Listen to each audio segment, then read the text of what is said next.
This is Malta, the only country to get its independence from Britain despite not even wanting it. In the 1950s, Malta actually came close to achieving its goal of being fully annexed into a new country, the United Kingdom of Great Britain, Northern Ireland, and Malta, giving them 3 seats in London's parliament. So why did that move break down at the last minute and force them to reluctantly go independent anyway? Because Malta and Britain had always had a closer relationship than you might expect, seeing as the Maltese specifically asked to become a British colony in the first place in the year 1800. They had decided that it would be better than being owned by the French, which is definitely one way for a tiny island to flirt with Britain. And another way is of course to become a Second World War hero by punching way above your weight against the Germans. By that time, Malta's entire economy revolved around the British docks and fortifications at Valletta, without which the Allies never would have succeeded in North Africa, Italy, or anywhere else that relied on Mediterranean supply lines. And Germany knew how valuable it was as they turned Malta into the most bombed place on Earth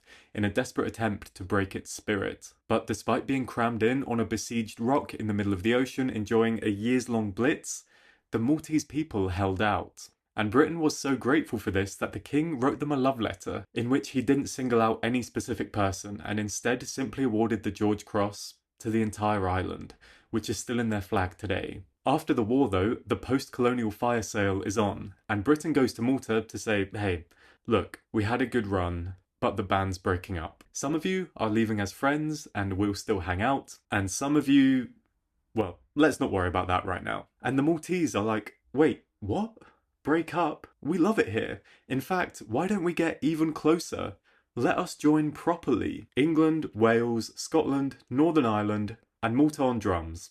Now that's a great band. And it's easy to see why little isolated sandy Malta with no agricultural sector and so many jobs relying on the Royal Navy and British food imports would not want to be dumped and have to suddenly fend for themselves. Particularly having just proved themselves as the Allies' unexpected golden goose in the war, they surely deserved some loyalty for that. But then letting them in properly would grant them seats in the Houses of Parliament, full UK pensions, salaries, laws, healthcare, and so on, which even today is more than side chicks like Gibraltar get. Just after the war though, that type of relationship was actually becoming way more popular, with France getting the UN off their back for still having an empire by giving seats to places like French Guiana and Reunion and so on. So Britain did seriously consider proposing to Malta, but got cold feet for a few key reasons. While British and Maltese politicians had the deal largely hashed out between themselves already, they wanted to give the Maltese people a referendum on it before formally taking the bill to London. And this came back with a 77% approval rating,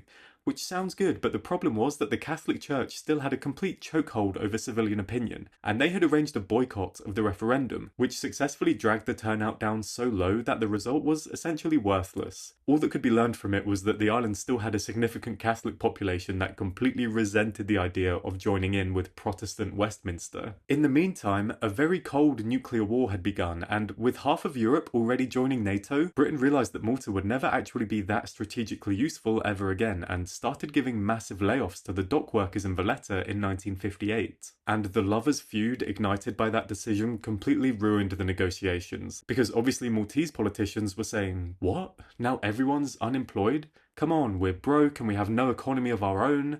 You can't do this to us. To which London was like, oh yeah, thanks for reminding me. You're broke and have no economy of your own. Why should I marry you again? And give the whole rest of the world out there that I've kept artificially broke and oppressed for so long the hope that they can join in too? Nah, let's call the whole thing off. Which is definitely a pretty brutal way to break up with someone, but look at her now. Malta has definitely been happier for it in the long run and is now a prosperous economy with a fantastic quality of life relative to its neighbours. They finally went independent from Britain in 1964, although they retained Queen Elizabeth II as a ceremonial head of state for another 10 years before becoming a pure republic. This led to a brief period where Malta flirted instead with Gaddafi, which is definitely one hell of a rebound, but they eventually settled down into a sensible and secure long-term relationship with Brussels, which is more than can be said for how the UK acts, since it lost them.